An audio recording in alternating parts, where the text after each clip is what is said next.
get you started. So I'm Stephanie Chastain. I'm a researcher and I'm always hard to categorize. I'm an instructor, researcher, and I work with faculty here at the university in STEM learning. And I'm particularly excited about this panel because I've been working lately on understanding issues of student buy-in and student motivation to engage in active learning. So we've heard throughout the day a variety of sessions about active learning and how those active learning techniques can really help motivate students to engage in STEM education.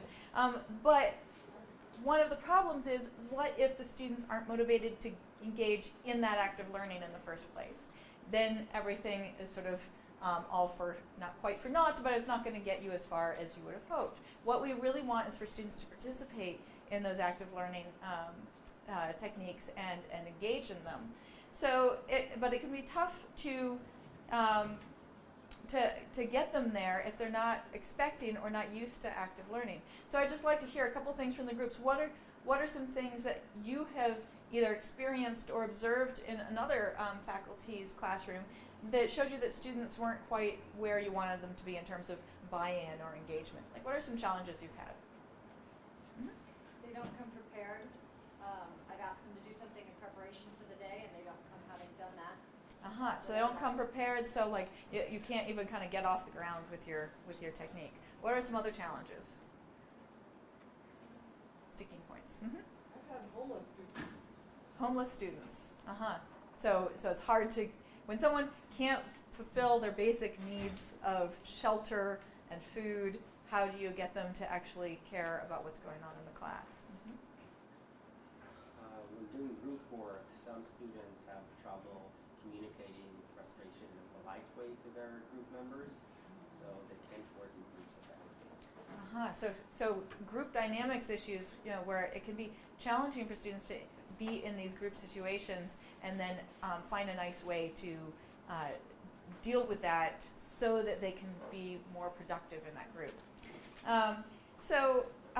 It's really understandable to have some of these issues. I've also heard students giving poor course evaluations to instructors using active learning because they're like, why is the instructor making me do all of the work? They should be teaching.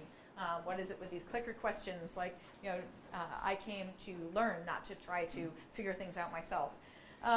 Or they, on the other end, they might just sort of sit there with their arms folded, not really engaging and not really doing what you want them to do.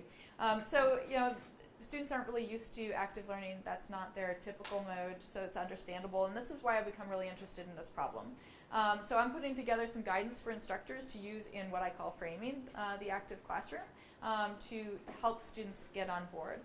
So what I'm really excited about is to bring together these panelists to talk to you about their perspective on student buy-in. And I believe that Angie Jenkins has had some transportation issues. Perhaps she'll join us partway through. So we have here Andy Martin, so professor of eBio. Many of you were probably in his flipped classroom workshops, and he's going to be able to share experiences as a really seasoned instructor using a variety of active learning techniques. We have Sarah Grover, who's a graduate student in psychology and neuroscience here at CU, and she focuses on stereotypes and identity. And Mike Skirpin is a graduate student in computer science focusing on democratic education and project-based learning. So the way this is going to go is each panelist will talk for about 5 minutes to sort of outline their philosophy on creating student buy-in and engagement in active learning, and then we'll open it up for questions and discussion. And at the end, we'll wrap up and have our reception. So there are 2 mics, and you can sort of, pass the mics down. What might be more natural is whoever is speaking, you might want to just stand up so everyone can see you.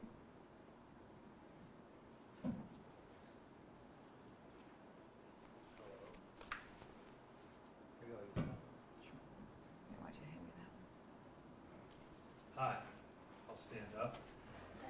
Let's see, so maybe what I'll do is tell you a little bit about my story about how I used to be one kind of teacher and turned into another kind of teacher, and That's sort of a story about evolution of me. I didn't have to die. So anyway, so I used to lecture. I mean, basically, I was concerned that most of my students learned the content in biology. And I don't know if you've seen a biology text lately, but it's cram-packed full of stuff. And I always thought that, well, you know, there's so much really important information in here that we gotta get to it. And so let's do it. So I would basically, I would lecture a lot. I had what I thought were the most amazing lectures ever, and I had the most amazing choices of slides, and they were super cool pictures of organisms, and there was awesome stuff going on all the time. And I mistook my enthusiasm for the subject for their interest in the subject. Really, all they wanted to do was get the grade and get out, literally. And so, and I would do that. I did that for years, right? And I thought, and I actually did a pretty good job. I got to be where I could get really high scores from students on these things called FCQs. So I did a good job organizing information. They figured out what was going to be on my test. And I was totally bummed out by teaching. Like, I didn't really like it anymore because I didn't think it was a very dynamic thing. And as a scientist, I felt like there was something missing. So then I decided that I was going to transform my teaching. I was going to do active learning, right? So I read some stuff about active learning, and I literally tried, I think, everything the first semester. Oh my God, what a mistake, right? So the first, and I was having a ball, really. I was like, oh, this is going to be so cool. And so then I got my FCQs, and I had the worst FCQs. I mean, it could have been that I was 3 standard deviations below the average of the campus. Okay, hello.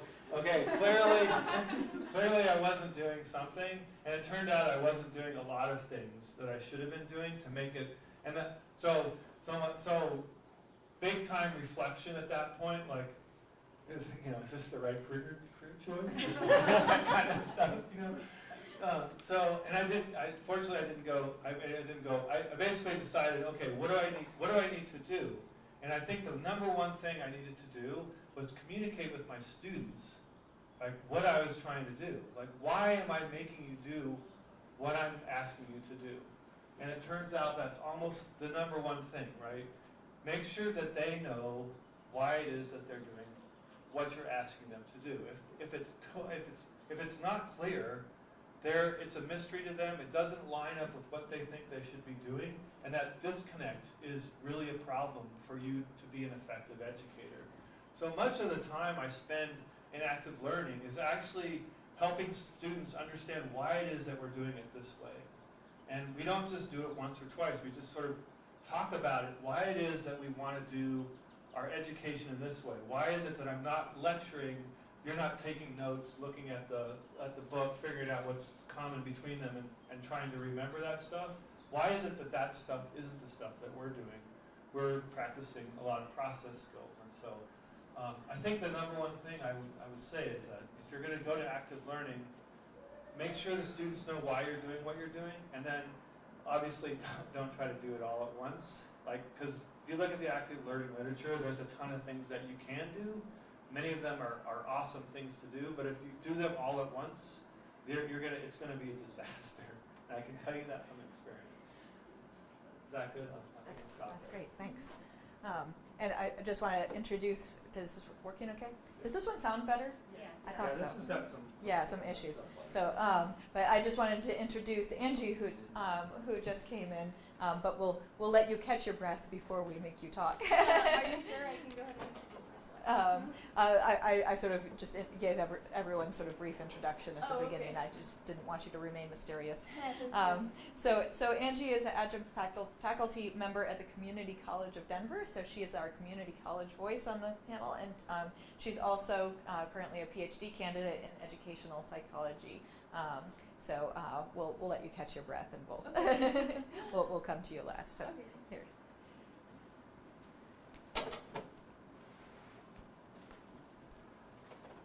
Hi, I'm Sarah Grover. Thanks for inviting me to participate in this, Stephanie. So I'm a doctoral student in social psychology, so that's sort of the lens with which I look at these issues. And for those of you who don't know what social psychology is, we study the social and environmental factors that influence our psychology and also our behavior. So one of the main findings in social psychology is that in the West, in particular, we make really strong dispositional attributions about things that other people do and that they say. So what do I mean by dispositional? I mean that if you see someone cut someone off in traffic, you think that person is an idiot. Whereas if you do it, you think about all the situational factors, like, oh, I'm really stressed out, I just was thinking about this other thing, I didn't need to do that. But that we tend to, when we're looking at other people, view them in these really dispositional terms. And so how is that relevant today? Well, one barrier that there might be to students being engaged in these interactive techniques where maybe you want them to talk with group members or even volunteer to speak in class is that they're afraid of what they're going to say in front of everyone and how they're going to be judged. And they have, good reason to be concerned about that because we know that people do make these dispositional judgments about things that people say and do. So how can we overcome that barrier? So some work in social psychology has talked about mindset, which is so how you, kind of this idea of how you view ability or how you view different characteristics. So do you see them as dispositional, as fixed and unchangeable, as something that you're born with and that will never change? Or do you see them as something that is incremental or can grow and change with effort and practice?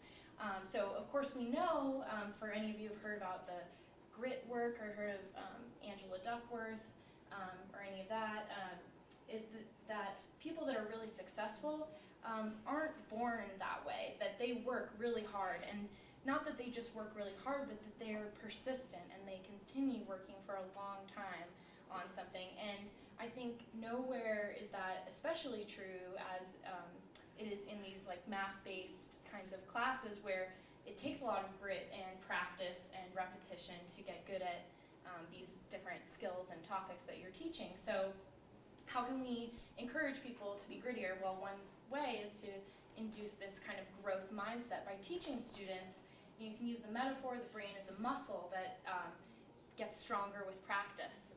So encouraging those kinds of views as opposed to, a lot of times students will say things like, I don't have a math brain, or this doesn't come naturally to me. Other things you can say. So one thing that I found out yesterday that was really interesting, we actually had Angela Duckworth come to the psychology department and give a talk. If you haven't heard of her, she has a TED Talk. She's amazing, so I encourage you to go watch it. But she said the modal, which is the most frequent emotional experience while someone is learning, is confusion. And people have done this by looking at actually facial action coding, so you can actually figure out what emotion someone has experienced based on the muscles that are being contracted or not in their face. And so when people are actually learning, the most common experience that they have is confusion and frustration. And I think a lot of times in our society, we appraise those emotions as negative and we want to get away from them, and we think that it's good if we are learning something and it comes really easily to us. But part of what this growth mindset encourages is to see learning as an effortful process and reappraise effort as a good thing, as showing that you're actually learning if you're struggling. That's part of the process. So I think that's kind of what I have to say about that. If you guys have any questions. I also study, as Stephanie mentioned, stereotyping and identity. So if any of you have heard about stereotype threat or anything like that, if you have questions about that, I'm happy to answer questions about that. But yeah. We'll do a big QA at the end with everyone. So.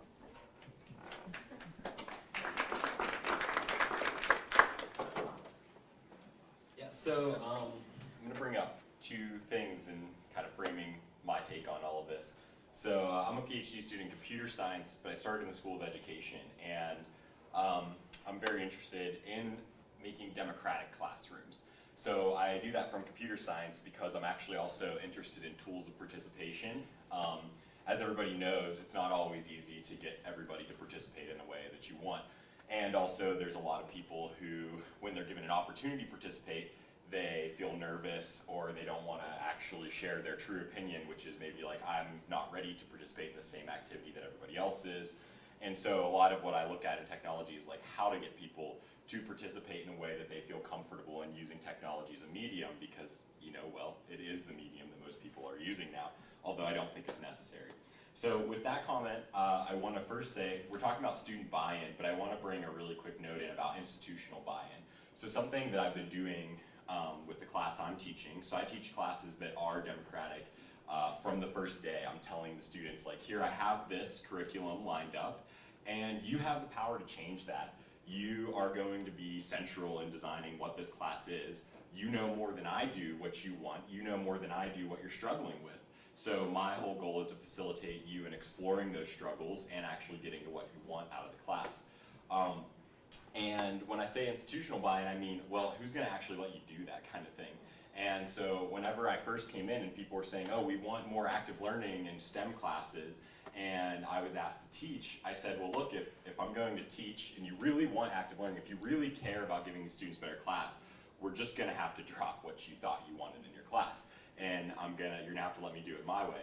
And very luckily, I've had some people let me do that. I've had other people who were like, this is crazy.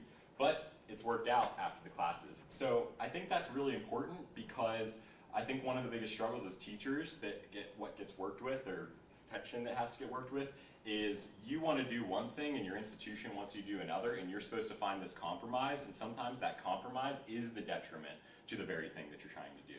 Because the compromise is, I have to fit all this material, even though I'm going to do a democratic class or an active class in theory where we're going to spend some time on this other thing.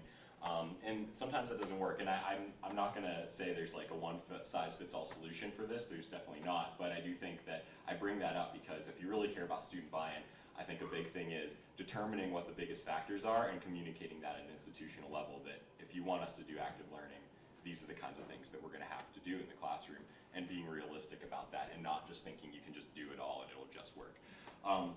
So the second thing I want to say is about democratic education, because so active learning is really big in STEM right now, but democratic education is not. And to me, these things go hand in hand, because students, in the way that I see it, have historically, or at least in the recent time period that I know, like when they come in the school doors in K-12 as well as in college, they are acknowledged with a view of distrust. That is, we trust that you won't try to learn. We trust that you'll try to avoid learning, in fact, and like when kids, that they're going to disobey everything in class. They're going to be crazy if we don't tell you where to sit and what to do. And to some extent, I'm sure there's reasons of this. Anybody who has kids, I'm sure you're all sitting there thinking, well, you know, whenever you see them running around like crazy and you don't know what to do, you know, then you have to tell them to do something orderly. But I actually think this is really problematic, this view of distrust, because I think students feel that and they know that their voice doesn't really matter. And by the time they're in college, it's ingrained in them that you better just tell me what to do, because I don't want to like deviate from the curriculum, because I just want the A and that's it. So my big question is knowing that almost all students, except for maybe a very privileged bunch who've gone to some amazing progressive school, they're going to come in with this idea that you're the teacher, you're going to tell me everything to do, and if you ask to put the burden on me, all I'm going to do is play this little game to get the maximum amount of points or something like this. So how do I flip that on its head? How do I mess that up? And I find democratic education is a really great way to do that. In day one, telling people that this class is going to be as good as you let it be. This class is going to be dynamic to your interests. Your voice is going to be heard. And also setting a precedent that I'm not going to know everything. I'm going to mess up sometimes. We're going to try something and it's not going to go well all the time. And like make failure as an iterative process something that's accepted and expected.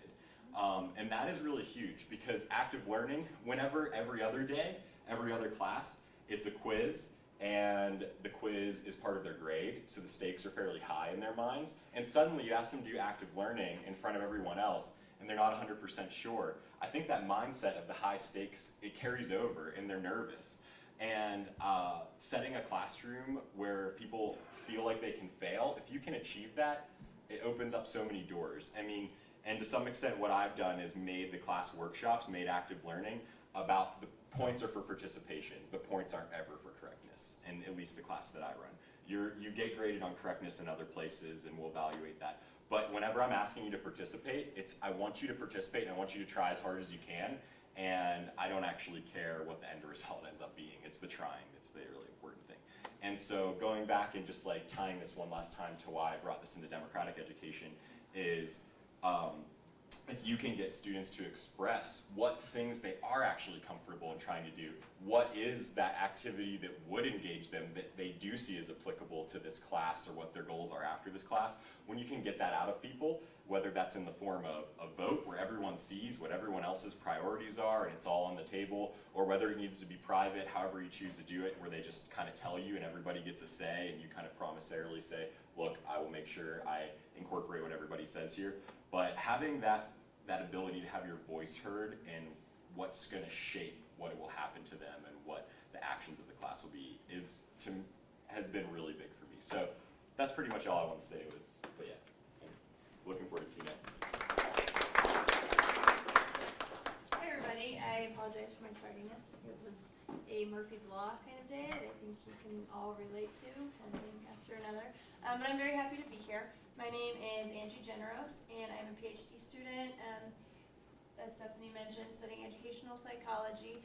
My main interest is in student motivation on a large scale, so not necessarily motivation within a certain class, but motivation overall to succeed in education and to succeed in a career. So this actually started a long time ago for me when I noticed that students could come from similar disparate backgrounds. So they could come from poverty or homelessness or single parent household, all these different factors can happen. Some of them can still be very, very successful, and some of them tend to kind of get lost in the system and fall through the cracks. So I was wondering, what is the difference here between these students who really, really are motivated to succeed and those who just kind of seem to give up necessarily? And I don't mean that in a bad way, because I know that they're just living and getting through every day is a huge success for these students. But what is the difference between those who can really get a 4.0 and graduate despite these circumstances and those who cannot? So that's when I started studying this about motivation, looking at these factors. In particular, I'm looking in the factors of what we can control. So there's a lot of factors that we cannot control with regards to motivation, but then there's a lot that we can. So I found things like mentorship programs can really, really make a big difference. Things like building soft skills, such as grit, which was already mentioned. There's so many soft skills that they can build. Even just time management, I think of as being really, really vital to whether or not these students can succeed. So I've been studying a lot of these controllable factors that we can start implementing in students, even at a very, very young age in K-12, in order to get more of these students from these impoverished backgrounds to succeed and to go to college and to do well in college and to go on for a successful career. I teach at Community College of Denver, and I've been a faculty member there for about 3 years now. And so then a couple of years ago, I received a grant through the Colorado Community College system to develop a curriculum. It was a game-based and immersive learning curriculum, which is sort of new to me. I've always been interested in how people learn, but I haven't gotten into the game-based learning quite yet until then. So I started this project, and that's when I really, really became interested in active learning and what that has to do with motivation. So through this, I developed a curriculum to basically develop these develop these controllable factors, such as the soft skills in these remedial college students. And I really, really found a strong correlation between overall motivation to succeed and active learning within the classroom. So I found the students that could be actively engaged in the classroom were also motivated to succeed. And this doesn't mean that they're actively engaged in every single classroom. It means the right factors had to be in place for them to be engaged. So I then looked at, okay, well, what are these factors that motivates them to be active learners? And the first one I found was meaning. So if the content was meaningful for them, or if they could find a way to make it meaningful to them, then that was a big, big help in whether or not they were succeed and how motivated they were within the class. And I think this looks different to every student, so not every student's meaning in the class looks the same. Some are meaningful, for some it's meaningful because they have a that's the career they want to go into. For some, they're just naturally interested in it. Sometimes it's a great instructor who can really find a way to make it meaningful for each student. The second one I found is intention. So if students can come and be really intentional about why they're in school, what they're learning, why they're learning it, I found has been really, really important. So a big part of this for me, because I work with a lot of two-year students, I don't work at CU or anything like that. I've found for these students, if they know their learning style and how they learn, that has really, really helped them to know I'm a visual learner. So I need to, in any sort of active learning activity in my class, I need to find a way to make it visual for me in order for me to feel engaged. Or if it's a math class, I need to find something in my life that I already know that I can relate this material to. And I also I can kind of reiterate a lot of what was already mentioned, but to me, there is no failure. If you turn in the assignments and you participate, you get the point. So I have students, these students they do not have a lot of experience with writing papers. So I teach them from the beginning, this is the process of writing a paper. You make an outline, you do a rough draft, this is how you do citations. It's very, very basic skills that most high school students know, but due to these students' circumstances, they just don't have this knowledge yet. So I'm teaching this to them in college level courses, and I have them just write it over and over and over, and that's their only paper all semester, but they keep writing it until they really know citations and they really know the process of outlining and rough draft and revising the rough draft.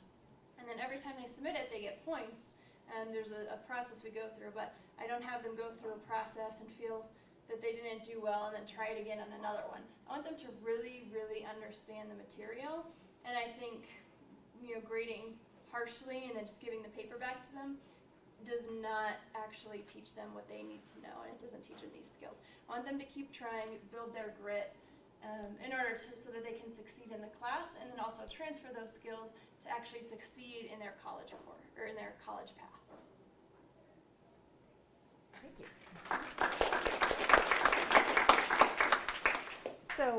So now we've got about 15 minutes for general Q&A. While you guys are thinking of your questions, I'll take that wonderful prerogative of being moderator and ask a question of the panel. So I'm curious, you all talked about a lot of things that happen like sort of throughout the semester. What about the first day? Like, what do you think an instructor should do on the very first day to create these kind of habits or environment? And do you think the first day is very important or not? So I'll let you guys take that where you will.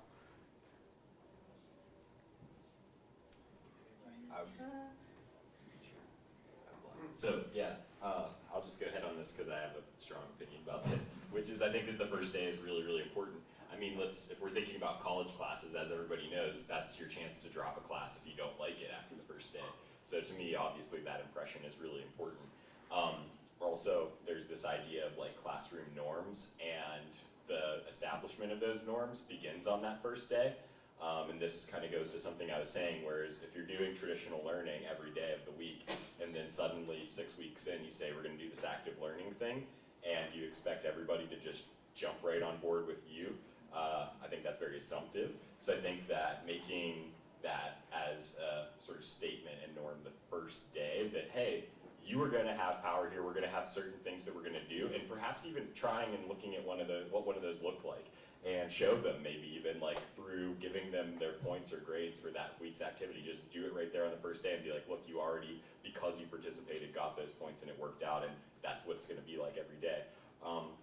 I think that is really important. And even I'm doing right now interviews with students who are in new styles of classrooms that are doing active learning actually in flipped classrooms.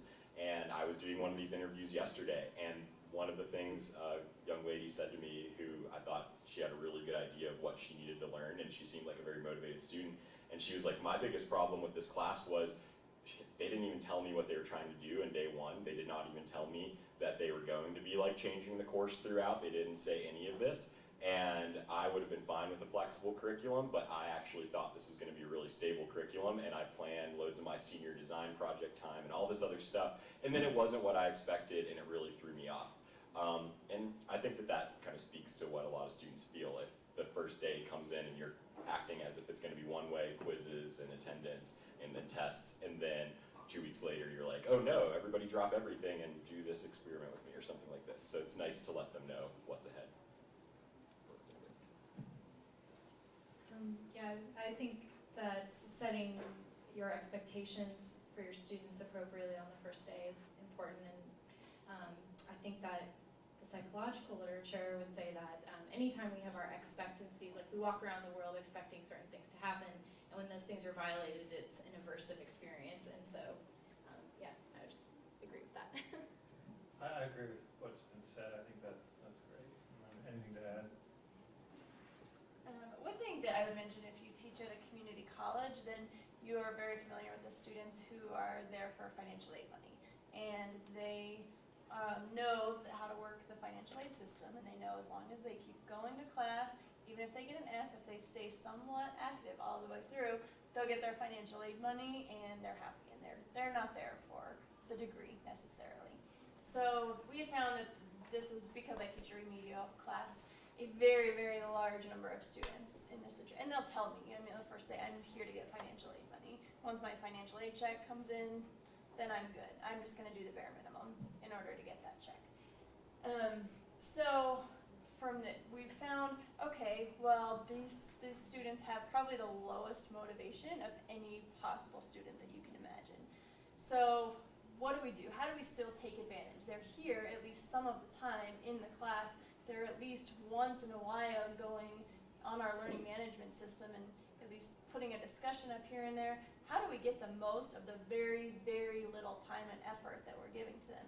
And that's when we found we have to give sort of 90%, 99% at the beginning so that they can just give their 1% and then sort of scale that back. But if we can at least get them to buy in that this course will help them and this will help them to succeed, and that they actually want to be there and they can actually want to get something out of it, that's really our job as instructors, not to just say, oh, okay, well, they're kind of a lost cause. They just want their financial aid money. I'm not even gonna try. So that's the student that I always have in mind when designing my class is for these students that are the hardest in the whole class to motivate, how can I get them to buy in on the first day? And that is first to let them know why it's important to them, why this material is important to them.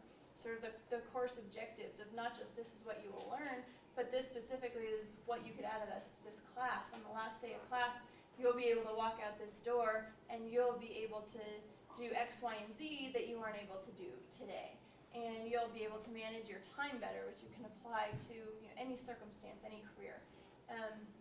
You'll be able to, if financial aid is that important to you, you'll know money management system so that you don't have to rely on financial aid in order to pay your bills and everything else. So that's the first one, is just kind of overcoming that large obstacle. I just wanted to mention it because I know there's a lot of community college faculty in here who probably have similar students. And then as far as the first day, for all of the other students who are at least somewhat motivated to be there and to actually do well, I think the students buy into the instructor more than they buy into the course. So I do let them know, of course, like I said, about the content, but just myself, if I can be engaging and if I can draw them in knowing that they can look forward to coming to this class every day, or every day that it meets, then that's really what's going to keep them coming. Because when I think about my college classes, my best college classes it wasn't necessarily the content of the class. A lot of times it was a random science class that I had to take that had nothing to do with my major. But I was so bought into the instructor and the way that they taught and the way that they engaged their students, and that's why I enjoyed the class so much. So I think not just standing there and lecturing, but always bringing the students in, knowing what's important to them, relating it to everything that they already know, and relating it to things that they're interested in, and just being a facilitator more than a teacher. And one thing that you didn't mention explicitly, but I think was sort of implicit, is also on that first day setting expectations by having the class actually follow the structure that it's going to be following during the rest of the semester. So if you're going to be using clicker questions, having some really meaty clicker questions. If you're going to be using group work, jumping into group work on that first day. So questions from the audience? Yeah. I'm not sure if this is more for Sarah or Michael, but you guys talked about grit and it's okay to fail and using the brain as a muscle. But I found that when I repeat that and I tell them, oh, you guys are cellists, you have to practice the same 4 chords over and over again.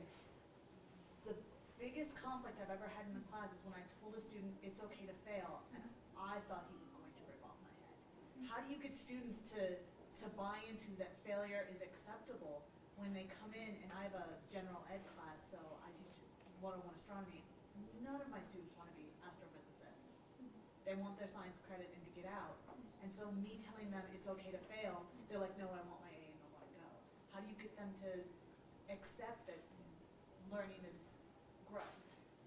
So, sorry, so they don't, why do you think that they don't, is it that the experience of failure is aversive, or that they don't, like they're seeing it as tied to their grade and they're like, I don't want to fail because I don't want to. I think it's a little both.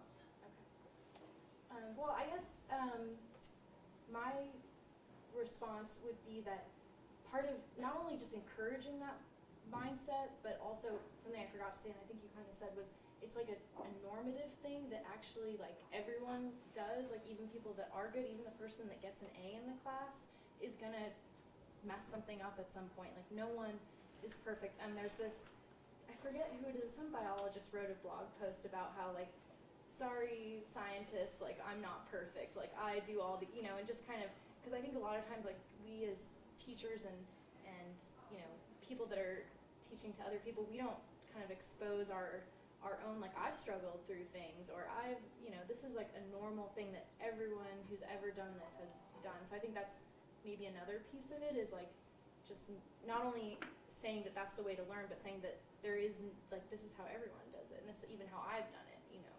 I don't know if that will help, but in theory, that's what I would suggest. Yeah, I mean, I was going to say, I personally actually start class every semester with me failing on something, and maybe that sounds like a bad idea to everybody, but I actually think that it really works. Like, I purposefully, it might sound contrived, I purposefully choose something or set up something where I know I'm going to fumble on it, or maybe even just like write a few things that are incorrect and see if somebody corrects me, and then be like, oh yeah, that's, you know, that's me, get used to it. And I do think that like that makes it clear that like no one, like I'm not gonna judge you, or else I'd be a hypocrite. But the other thing is definitely making sure they know that this part of this failure structure is not tied to their grade. I know she said that, but it sounds to me, based on what that student said, if they said, oh, well, I want to get my A and get out, then they didn't even understand that it wasn't tied to their grade, this part, which means there was a communication problem, which I'm not going to say it was your fault. Could have been that they weren't listening, or could have been that you didn't state it. I don't know which way it went, but it's really good to make sure that that gets across, maybe in a number of ways, that like really this part of failure is not actually, has nothing to do with how I'm going to evaluate your grade. But having examples and things ready, whether it's you or whether it's some biologist who talks about their process of doing research and how it involves failure, I think it's really nice to show, because I don't know a single good artist, scientist, instructor, anything. I can't even think of a single discipline where I don't know a person who's absolutely fantastic and is good with making mistakes all the time. And somehow showing that to people, and this going back to this whole like how K-12 education is and the high stakes nature of quizzes and tests. If you want to really do active learning and get participation, I think your first goal should be, you know, like jettisoning that concept from their head, that like, oh no, this whole class is going to be structured and you are going to be judged point based on everything you do, you know, throughout this course. And it's really hard whenever institutionally that's everything that they know. But I do think that that's the goal of the teacher. That's almost like your test. It's like, can you communicate that? Can you break down that norm? And figuring out if you have, and then figuring out an iterative process where you see, oh, half the students are still confused, that means I need to do something, you know, even more, and figuring out what that thing is that actually highlights to everybody, which might be different per class. But. So we've got about 5 more minutes. I want to try to get a couple more questions in, so if it's okay if I take another question. Someone else? Yep, Michael. So what I took from what Michael and Sarah said at the beginning was, Michael, you said that basically we should cultivate the idea that students know what they need when they're learning. That's why we're using democratic learning. And from Sarah, I actually got the opposite message, that students want to learn easily. They don't naturally want to struggle when they're learning. So how do you settle that seemingly contradictory ideas. Sorry, I'm not quite seeing can you say a little more about? Yeah, so I think students. I think I understand. Okay, go ahead. So the question I'm hearing, and you can correct, is that I'm making a statement, and I'm not actually going to say that people know like how they learn best. What I was saying was people know what they want from the class, I think. I mean, maybe there's certain ideas where you say like, oh, well, they don't know anything about biology yet, so how could they know what they truly want? And your job is to unveil some of those possibilities to them. But as those possibilities get unveiled, it's them that feels the motivation, not you that feels it for them. You can, but that's not real. I mean, I don't know. That's empathy, and that's great. You want to feel motivated for your students, but they're the ones who have to feel at the end of the day if you want the participation. But you're asking how is that orthogonal or like in tension with the idea that most students just take the path of least resistance often, and they don't like struggle, they actually aim. And I think to begin with that, I mean, I don't want to like get into like conceptual battles here, but I'm actually I'm against grit. I actually don't agree with this construct, and I'm also not a person who grit, the one that Angela Duckworth is championed. Yeah, so I am not for this. What's that? Why are you against grit? We could can I answer his question first? Then if we want, we could go into this, and I'll go deep into that. But in any case, I do think that the idea that every student is going to take the path of least resistance, it goes back to what I was saying about having a natural distrust in what students are going to do. I really think that that's where that mindset is. I was told when I was like, I'm going to have students choose their own projects and choose their own criterion. And I was told by the administrator of my department, you are going to get low-hanging fruit from every student. And when I truly let students choose the project, help them develop something really cool that they could put on their portfolio, I had students working 30 hours a week on a project at the end of the semester because they loved it. And they were like, I don't even care. And I was like, no, you need to care about your other classes. And they were like, no, we want to finish this. This is really cool. And like, we own this. And I keep finding the opposite. And there's a famous Democratic educator, Jerry Mintz, and he gives a TED Talk that's fantastic, and I highly suggest checking it out. And one of the things he talks about, though is he runs Democratic schools where students have choice. And when students come from public schools into the Democratic schools, he says there's a phase that can take up to 6 months called decontamination, he calls it, where you say, hey student, we're gonna do what you wanna do, and they say, oh, well, I'm gonna sit on the couch. And he says, oh, okay, go ahead. And then that happens for a week or two, and then suddenly they're like, wait a second, you're really not gonna rip me off this couch? Oh, actually, I wanna build something, that sounds pretty cool. And he was saying like, no matter what, like without a doubt, every student comes around to wanting to do something. People are not these like inherently lazy, like crappy people that sometimes we endow them to be. And I'm not saying that for 100% of the time, every student you meet, they're going to break out of that. A lot of people are coming from great challenges at home. We brought up people who are coming from homelessness and they're in a classroom. I mean, there are huge barriers, but I do think giving students that trust and showing that you have that trust and really opening it up, I think that's where you're going to find people that are willing to push themselves. When they clearly see that, oh, the thing I'm excited about matters, and I have the freedom to pursue it. If those two things connect in that student's mind, I think you can get really powerful stuff. So you're going to have to ask Mike about his opinions on grit during the reception. We're at time, so we're going to wrap up really soon, but I just want to allow just one last question directed to either Angie or Andy, if anyone has something burning. When you mentioned, can I ask? Mm-hmm, please. When you mentioned that many students come in just wanting to get their financial aid, isn't that a teachable moment right there to really address the debt they're getting into that they won't be able to repay nor declare bankruptcy on? I mean, that to me seems like, oh, that's a flag. Let's get everybody to work on these students.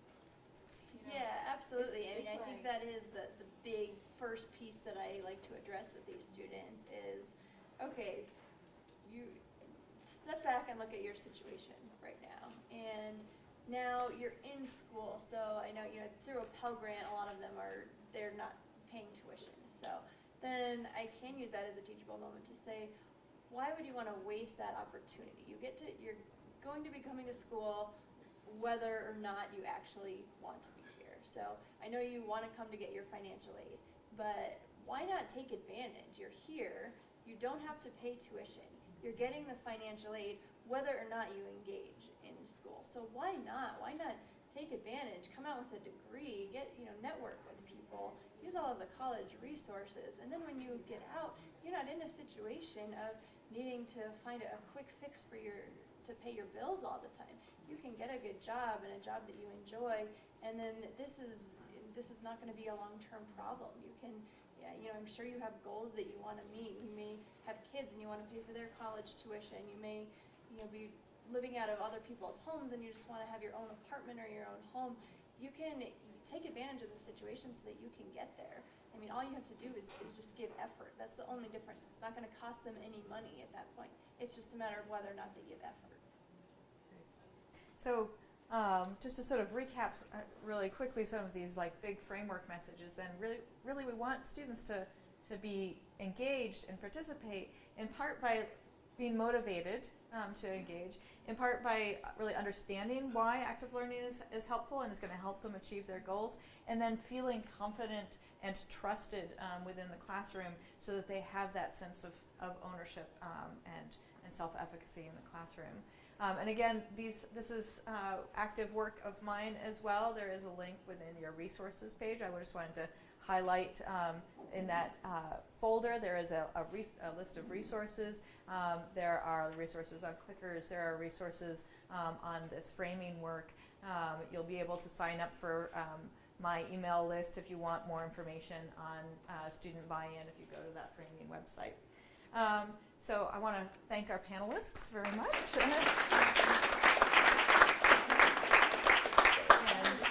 And Barry is just going to do about 30 seconds of closing. And please stick around for the reception. We have lots and lots of food. So